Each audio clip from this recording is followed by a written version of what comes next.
Hi students, आज हम लोग फिर स्टार्ट करेंगे नया टॉपिक। कौन सा? Thermal expansion. इसके पहले बाकी सभी जो थर्मोडायनेमिक्स के हीट एंड थर्मोडायनेमिक्स के चैप्टर्स थे वो सब कवर हो गए। थर्मल एक्सपेंशन एक्चुअल में एक्सपेंशन के बारे में है। किसका? सॉलिड एंड लिक्विड का, खास करके सॉलिड एंड लिक्विड का। होता तो गैस में भी एक्सपेंशन, लेकिन गैस का एक्सपेंशन हम लोग थर्मोडायनेमिक्स में डिस्कस कर रहे थे। सॉलिड और लिक्विड का एक्सपेंशन ये मान के चले कि होता ही नहीं या नेग्लिजिबल होता है। एक्चुअल में होता भी नेग्लिजिबल है। हम लोग इस चैप्टर में वही नेग्लिजिबल वैल्यू कैलकुलेट करने की कोशिश करेंगे। थर्मल एक्सपेंशन नॉर्मल लाइफ में हर जगह देखने को मिलेगा। टेम्परेचर बढ़ा दो तो किसी भी रॉड का टेम्परेचर यदि इंक्रीज करते हैं तो बढ़ जाता है कि नहीं? लेंथ बढ़ेगा, आयरन वगैरह का पता नहीं चलता हमें, लेकिन उसको बारीकी से मेजर करो तो पता चलता है। और इसी वजह से देखते होगे रेलवे ट्रैक में दो ट्रैक को जहां ज्वाइन करते हैं वहां थोड़ा सा गैप नजर आएगा। थोड़ा सा गैप इसलिए कि टेम्परेचर बढ़ के एक्सपेंड करे तो ओवरलैप ना हो या उसकी वजह से बेंडिंग ना हो। गैप सफिशिएंट यदि है, इतना गैप है, टेम्परेचर बढ़ के यहां तक आया, सेफ है, कोई दिक्कत नहीं। और जो गैप होता है बहुत कम छोड़ते हैं, ऐसा नहीं कि बहुत ज्यादा छोटा रहता, बहुत कम। वो भी कितना? तो लगभग ऐसा मान के चलो करीब 10-20 मीटर लंबा ट्रैक रहता, उसके लिए इतना गैप छोड़ते। तो छोटा मोटा वायर 1 मीटर आधा मीटर का हो तो एक्सपेंशन कैसा? Negligible. In normal condition heat supply करो यानी कि टेम्परेचर बढ़ाओ तो सॉलिड एंड लिक्विड में एक्सपेंशन ही होता है नॉर्मल कंडीशन। कुछ स्पेशल केसेस मिलेंगे देखने को जिसमें कंट्रैक्शन भी होता है। और कंट्रैक्शन का जैसा सोच रहे हो वो बिल्कुल सही। वाटर के केस में एनोमलस बिहेवियर ऑफ वाटर पढ़ चुके होंगे। वाटर का टेम्परेचर 0 डिग्री सेल्सियस से 4 डिग्री सेल्सियस तक यदि आते हैं, 0 से 4 तक टेम्परेचर इंक्रीजिंग है लेकिन उसका वॉल्यूम कम हो रहा होता है। और फिर 4 डिग्री सेल्सियस से 4 डिग्री सेल्सियस से 100 डिग्री सेल्सियस तक टेम्परेचर बढ़ाने पे वॉल्यूम बढ़ रहा होता है। और सॉलिड में आ जाए तो जैसे कुछ हम लोग कहते हैं वैक्स के बारे में कहे, उसको भी टेम्परेचर बढ़ाने से कॉन्ट्रैक्ट होता है। ऐसे बहुत कम मटेरियल्स मिलेंगे जिसका एक्सपेंशन ना हो के कंट्रैक्शन होता हो टेम्परेचर बढ़ाने पे। हम लोग मेनली डिस्कस करेंगे एक्सपेंशन के आधार पे। जहां कंट्रैक्शन होगा, कंट्रैक्शन का टर्म आ जाएगा, उसका कोई दिक्कत नहीं। फार्मूला एक्सपेंशन हो या कंट्रैक्शन दोनों में सेम लगता है। समझ गए? चलो इसमें लिखो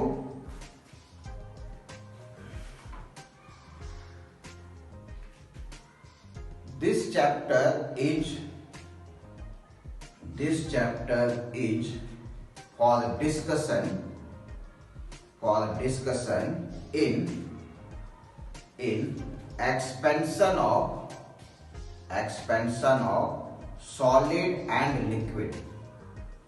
Expansion of solid and liquid. Solid और लिक्विड के एक्सपेंशन का ही डिस्कशन है। गैस में भी अप्लाई कर सकते हैं, ऐसा नहीं। मेनली ज्यादातर जो है सॉलिड और लिक्विड का है। इसमें डिस्कस करेंगे टर्म्स। कौन कौन से टर्म्स आते हैं तो लिखो terms related to thermal expansion. Terms related to thermal expansion. Thermal expansion से related terms. पहला, coefficient of linear expansion. Coefficient of linear expansion. Coefficient of linear expansion. इसमें लिखो it is the fractional change in length per unit length, fractional change in length per unit change in temperature, fractional change in length per unit change in temperature. मतलब alpha से represent करते हैं इसको, coefficient of linear expansion is alpha. Alpha कैसे लिखेंगे? Fractional change in length, मतलब delta L by L, change in length upon original is called as fractional change in length per unit change in temperature delta T. Actually इसको differential form में लिखे तो ऐसा लिखेंगे, delta L को DL, इधर L और ये dt, ये भी लिख सकते हैं। नॉर्मली डीएल और डेल्टा एल सेम, क्योंकि डीएल वेरी स्मॉल होता है और खास करके डेल्टा एल भी स्मॉल ही है। यहाँ पे ऐसा कुछ भी नहीं आएगा कि 1 मीटर का रॉड लिए और उसको इतना हीट करो कि एक्सपेंड करके डबल हो गया। ठीक है, बाई चांस सवाल वगैरह उस तरह से पूछा जाता है, लेकिन होता नहीं है एक्चुअल में। तो इसीलिए हम लोग यहाँ पे ये दोनों सेम ही टर्म है, delta L is similar to D L. तो क्या लिखेंगे? सो, और इसी को लिखे एल नीचे आ जाएगा, delta L is equal to L alpha delta T है। Delta L change in length, L initial, alpha delta T, और डेल्टा एल को क्या लिखेंगे? L final minus L initial, L final minus L initial, L alpha delta T, L इधर भेज दो, तो L final equal to L one plus alpha delta T. ऐसा simple calculation है कि नहीं? आसानी से पता भी कर सकते हैं। करेक्ट है, लिख लिए। चलो दूसरा लिखो इसी में, कोएफिशिएंट ऑफ सुपरफिशियल एक्सपेंशन।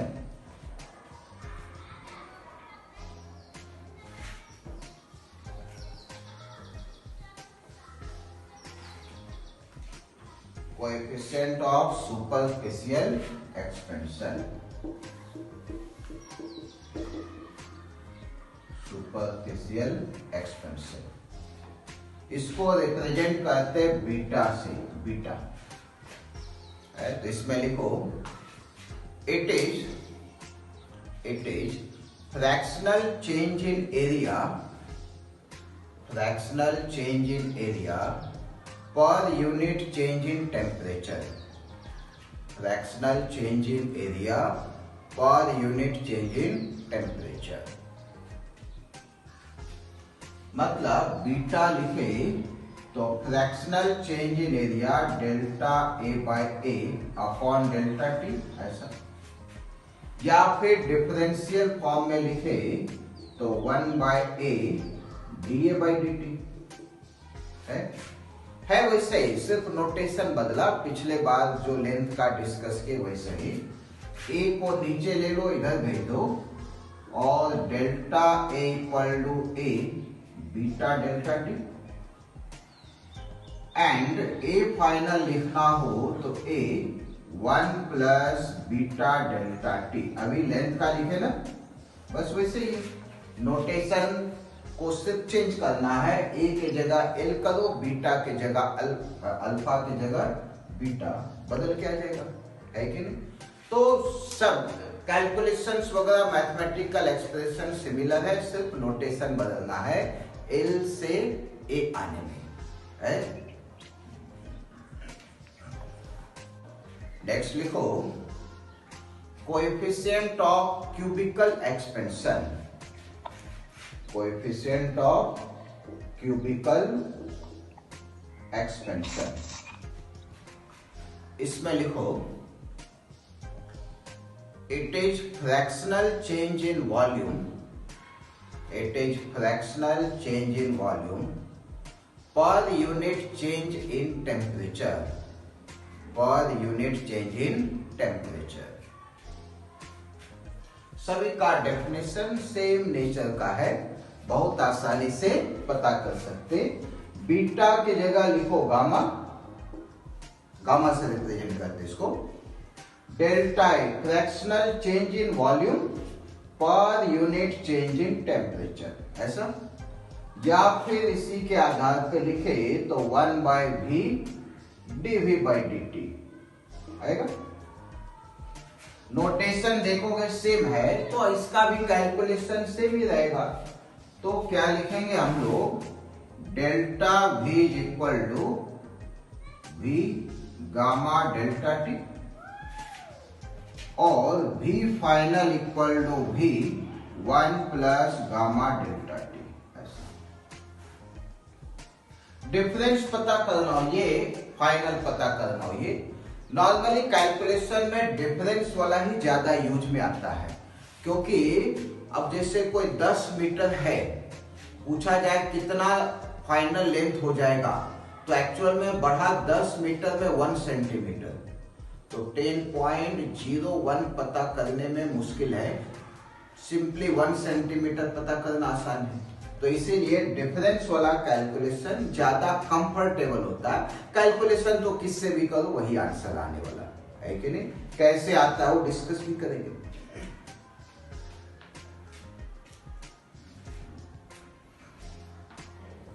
ये तो हो गया वॉल्यूम का।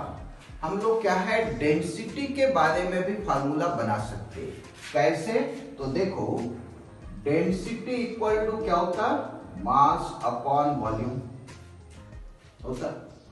तो density final is equal to mass upon final volume. Temperature बढ़ाएंगे तो वॉल्यूम बदलेगा, डेंसिटी बदलेगा, मास नहीं बदलता। मास ऐसे भी मानते हैं कांस्टेंट होता है, तो मास नहीं बदलेगा। यहाँ क्या लिखेंगे, फाइनल वॉल्यूम की जगह v1 plus gamma delta T और m/v किसके इक्वल, रो के इक्वल, यानी density final density initial upon 1 plus gamma delta. Division में आना है, रेशियो उल्टा ही होता है ना, वॉल्यूम और डेंसिटी आपस में उल्टा रिलेटेड है। तो इधर 1 प्लस गामा टी बढ़ाएगा तो इधर 1 प्लस गामा टी कम करेगा। और यदि सिंप्लीफाई करें, एक्चुअली में जो चेंज होता है, चेंज वो बहुत कम होता है, इसीलिए हम लोग इसको ऐसा भी बदल के लिख सकते हैं, रो 1 plus gamma delta T power -1। अब ये वाला वैल्यू गामा डेल्टा टी 1 के रिस्पेक्ट में बहुत कम ही होता है थर्मल एक्सपेंशन में। जब तक क्वेश्चन में कहा न जाए कि बहुत ज्यादा है, तब तक मान के ही चलते कम ही होता, और रियल में होता भी कम है। कोई भी सॉलिड या लिक्विड ले लो तो एक्सपेंशन नेग्लिजिबल ही होते हैं। हाँ, गैस की बात अलग है, तो गैस के लिए अप्लीकेबल जस्ट कुछ सवाल वगैरह डिस्कस करेंगे, बाकी main discussion solid and liquid का ही है। तो ये बाइनोमियल एक्सपेंशन लगेगा, तो ये पावर किधर आ जाएगा यहाँ पे, तो डायरेक्ट लिख सकते रो फाइनल रो 1 माइनस गामा डेल्टा टी, ऐसा। ये सिंपल कैलकुलेशन के आधार पे बन के आ जाएगा। चेंज चाहे तो चेंज तैयार है हमारे पास, delta rho is equal to change final minus initial, ये घटा देंगे, फाइनल माइनस इनिशियल रो को, तो ये बन के आएगा minus rho gamma delta T minus, यानी टेम्परेचर बढ़ाओ तो डेंसिटी क्या होगा, कम होगा। होता भी है, टेम्परेचर बढ़ाएंगे एक्सपेंड करेगा, इसलिए डेंसिटी डिक्रीज करेगा। अब देखो इसमें क्या है, अल्फा किसके लिए डिफाइन कर सकते, ऐसा कौन कौन सा चीज है जिसका लेंथ बदल सकता हो। सिंपल है, सॉलिड का है ना। लिक्विड का लेंथ टेम्परेचर डिसाइड करता है क्या, वो तो जैसा कंटेनर में रखो उसका शेप ले लेगा। तो लिक्विड में लेंथ के बारे में डिस्कशन नहीं हो सकता, गैस में भी नहीं हो सकता। तो अल्फा किसके लिए डिफाइन हुआ, सॉलिड के लिए। बीटा किसके लिए डिफाइन होगा, बीटा का सरफेस एरिया। अब जिस कंटेनर में रखोगे वैसा सरफेस एरिया लिक्विड का। अब ऐसा एक 1 लीटर लिक्विड या 1 kg लीटर ऐसा रखे, यहां तक आया तो सरफेस एरिया दिस वन, अगली बार ऐसा में रख दी, यहां तक आया सरफेस एरिया दिस वन। तो टेम्परेचर बदल गया क्या, कुछ भी नहीं। सो लिक्विड के केस में नहीं, किस में, सॉलिड में ही लगेगा। तो अल्फा भी सॉलिड के लिए, बीटा भी सॉलिड के लिए। गामा वॉल्यूम की बात है, तो वॉल्यूम बदलेगा सॉलिड में भी, लिक्विड में भी और गैस में भी। तो गामा जो है तीनों के लिए डिफाइंड है, जबकि अल्फा और बीटा सिर्फ सॉलिड के लिए डिफाइंड है। और गामा भी सॉलिड के लिए डिफाइंड है कि नहीं? तो अल्फा बीटा गामा तीनों सॉलिड के लिए और लिक्विड के लिए सिर्फ गामा का टर्म। तो जब तीनों सॉलिड के लिए है तो अल्फा बीटा गामा में रिलेशन होना चाहिए। क्या होगा रिलेशन वो पता करते हैं। तो लिखो सबसे पहले relation between alpha and beta, relation between alpha and beta of solid, solid में ही हो सकता है।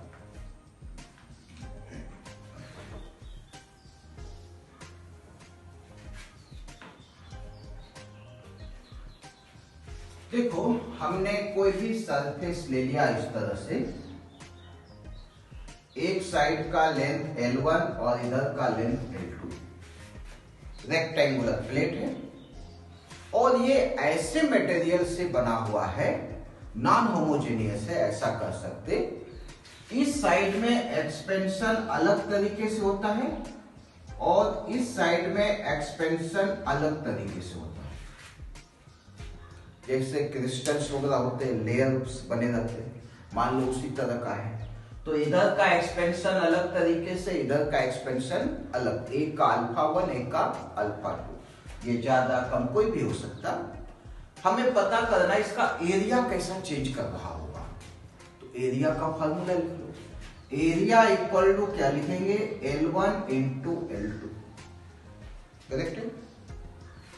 अब जो चेंज होता है वो पहले से ही मालूम है, वेरी स्मॉल होता है, तो इसीलिए एरर का फार्मूला आसानी से लगा सकते हैं। जब एरर का फार्मूला लगाएंगे तो रिलेटिव एरर कहता है delta A by A is equal to L1 के लिए डेल्टा L1 बाई L1 और L2 के लिए डेल्टा L2 बाई L2। इस लेंथ का एक्सपेंशन यदि डिस्कस करें तो हम लोग लिखेंगे, यहां लिख लेते इधर ही, delta L1 is L1 alpha 1 delta T, ऐसा लिख सकते हैं। अभी पढ़े delta L equal to L alpha delta T। Delta L2 लिखेंगे तो क्या लिखेंगे, L2 अल्फा 2 डेल्टा T, और डेल्टा A2 लिखेंगे तो क्या लिखेंगे, A2 नहीं, delta A beta delta T, ऐसा है एरिया के लिए।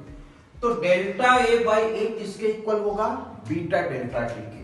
तो यहां लिखेंगे beta delta T is equal to delta L1 by L1 किसके equal, alpha 1 delta T, so it is alpha 1 delta T। ये किसके लिए इक्वल होगा, alpha 2 delta T। Delta T का टर्म हटा दो तो बीटा किसके इक्वल, अल्फा 1 प्लस अल्फा 2। यदि होमोजेनियस मटेरियल होता, होमोजेनियस मतलब हर तरफ सेम टाइप का एक्सपेंशन हो रहा हो, तो हम लोग लिखेंगे अल्फा 1 और अल्फा 2 क्या होगा, इक्वल, उसको अल्फा ही नाम दे दिया। दोनों इक्वल हो तो क्या कहेंगे, बीटा इक्वल टू 2 अल्फा। मतलब होमोजेनियस हो, जैसे लोहे का हो कोई सामान या कोई कॉपर का हो, होमोजेनियस होता। होमोजेनियस है तो हर तरफ एक्सपेंशन सेम, तो लीनियर एक्सपेंशन मालूम है तो एरियल या सुपरफिशियल एक्सपेंशन आसानी से पता कर सकते हैं। सरफेस का एक्सपेंशन या लेंथ का एक्सपेंशन में आपस में रिलेशन एग्जिस्ट करता है, करेक्ट है। दोनों वैल्यू कभी भी सवाल में नहीं दिया रहेगा, एक दिया रहेगा दूसरा खुद से पता कर सकते, बहुत आसान है। आगे लिखो, relation between alpha and gamma of solid, relation between alpha and gamma of solid, solid के अल्फा और गामा में रिलेशन। अल्फा और गामा में कैसा रिलेशन होगा, देखो उसके लिए हमने एक क्यूबॉइड बना लिया ऐसा, इस तरह का, इधर का लेंथ L1, इसका L2 और इसका L3। अल्फा लेंथ के लिए है और गामा वॉल्यूम से रिलेटेड है। इस बार भी नॉन होमोजेनियस मटेरियल लेते हैं, इधर का एक्सपेंशन अल्फा 1, इधर का एक्सपेंशन अल्फा 2 और इधर का एक्सपेंशन अल्फा 2, अलग अलग एक्सपेंशन है सब तरफ। इसका वॉल्यूम लिखो, तो वॉल्यूम कैसे लिखते हैं, क्यूबॉइड का L1 into L2 into L3, correct है ना। L1 L2 L3 वॉल्यूम हो गया, और होता एक्सपेंशन बहुत कम है, इसलिए एरर का फॉर्मूला लगाएंगे, delta V by V equal to delta L1 by L1 plus delta L2 by L2 plus delta L3 by L3। जैसे अभी डिस्कस किए थे वैसे इसका वैल्यू हो जाएगा गामा डेल्टा टी, इसका वैल्यू अल्फा 1 डेल्टा टी, इसका हो गया अल्फा 2 डेल्टा टी और ये alpha 3 delta T. Delta T सब तरफ कैंसिल, सेम जैसा अभी डिस्कस किए वैसे ही देखो रिजल्ट बन के आ भी गया। क्या लिखेंगे अब हम लोग, gamma equal to delta T हट गया, gamma equal to alpha 1 plus alpha 2 plus alpha 3। अलग अलग दे रखा हो तो भी आसानी से पता कर, आइस होमोजेनियस हो और आइसोट्रोपिक मटेरियल। होमोजेनियस मतलब आइसोट्रोपिक है, आइसोट्रोपिक मतलब alpha 1 is alpha 2 is equal to alpha 3 is alpha और गामा इज इक्वल टू कितना 3 अल्फा। ये आ गया रिलेशन, बराबर है। तो ये हो गया अल्फा और गामा में रिलेशन। तो होमोजेनियस के लिए यदि लिखे फॉर आइसोट्रोपिक, आइसोट्रोपिक में अल्फा हो गया बीटा इक्वल टू 2 अल्फा, तो अल्फा इक्वल टू कितना बीटा बाई 2 है ना, और गामा इक्वल टू 3 अल्फा, तो alpha equal to gamma by 3, so alpha equal to gamma by 3। ये तीनों में रिलेशन, ये सिर्फ सॉलिड के, लिक्विड में अल्फा बीटा होता ही है, नोट कर लो, करेक्ट है। इसमें लिख लो alpha beta and gamma, alpha beta and gamma all three are defined for solid, all three are defined for solid, but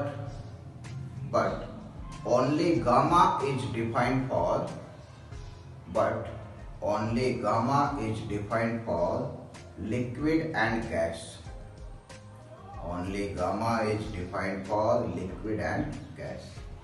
liquid और गैस के लिए सिर्फ कौन डिफाइंड है, गामा डिफाइंड, करेक्ट है। तो ये है कंडीशन आइसोट्रोपिक मटेरियल का। चलो इस पे क्वेश्चन लिखते हैं, बाद में दूसरे कंसेप्ट पढ़ेंगे। लिखो question, a rod has length, a rod has length 5 metre at 0 degree Celsius, at 0 degree Celsius and 5.01 meter, 5.01 meter at 100 degree Celsius, at 100 degree Celsius। Find coefficient of linear expansion, find coefficient of linear expansion। Also find its length, also find its length at temperature 170 degree Celsius, 170 degree Celsius पे length पता करना। देखो एक rod है जिसका length दे रखा 5 metre, बाद में इसका लेंथ हो गया 5.01 मीटर, चेंज कितना हुआ 0.01 मीटर, है ना। फॉर्मूला लगा दो, अल्फा पता करना है delta L by L delta T, ऐसा। डेल्टा एल कितना हुआ 0.01, अल्फा 5 और ये 100, ये भी ऊपर ये भी पहले था 1/5 इज 2 इंटू 10⁻⁵ पर डिग्री सेल्सियस। बहुत कभी रहता है अल्फा, अल्फा का वैल्यू ज्यादा होता है। फर्स्ट सेकेंड केस में पता करना है कितना चेंज हुआ लेंथ, वो पता करेंगे। Delta L is L alpha delta T, इसी को चेंज करके एल्फा 5 अल्फा भी पता कर दिए और चेंज हुआ 170 डिग्री सेल्सियस। इस बार 0 से 170 स्टार्टिंग से पता करें कितना बड़ा होगा। 5 और 2 10 कैंसिल हो गया, 10 और 1 0, 2 0 कैंसिल, बचा 17 इंटू 10⁻³ मीटर, 17 मिलीमीटर, या कहेंगे 1.7 सेंटीमीटर। तो फाइनल लेंथ कितना, 1.7 सेंटीमीटर ऐड कर दो, 5 + 1.7 सेंटीमीटर 5.017 मीटर। ओके, ये आंसर देगा। इस तरह से हम लोग आसानी से कैलकुलेट कर सकते, कैलकुलेशन वगैरह बहुत सिंपल रहता है। करेक्ट है। नेक्स्ट लिखो, surface area of A rectangular sheet, surface area of a rectangular sheet of iron increases by 0.1%, increases by 0.1% when temperature increases by 100 degrees Celsius. Temperature increases by 100 degrees Celsius. Find percentage increase in length of the rectangular sheet. Find percentage increase in length of the rectangular sheet. Rectangular sheet का length का कितना percentage बढ़ेगा।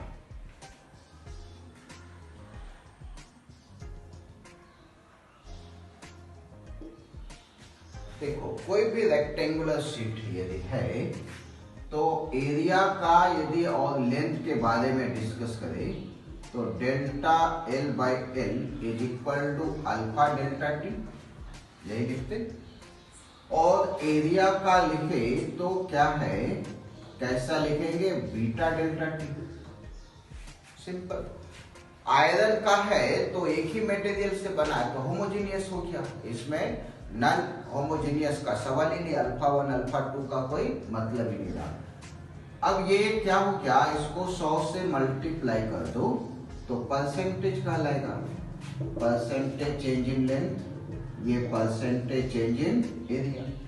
इधर भी 100 से लगा दिए, अब दोनों को डिवाइड कर दो तो percentage change in length by percentage change in area is equal to alpha by beta, और बीटा कितना होता, 2 alpha. So alpha by 2 alpha 1/2, तो परसेंटेज चेंज इन लेंथ किसके इक्वल, half of percentage change in area. Area जितना बदला उसका आधा, आधा ही लेंथ। लेंथ का पता करो, ब्रेथ का पता करो, वही। इसके साइड से कोई मतलब नहीं है, कोई कितना भी डायमेंशन रहने दो। एरिया का कितना परसेंटेज था, 0.01%, so it is 0.05% percentage change in length. ये रहा आंसर तैयार। करेक्ट है, लिख लो।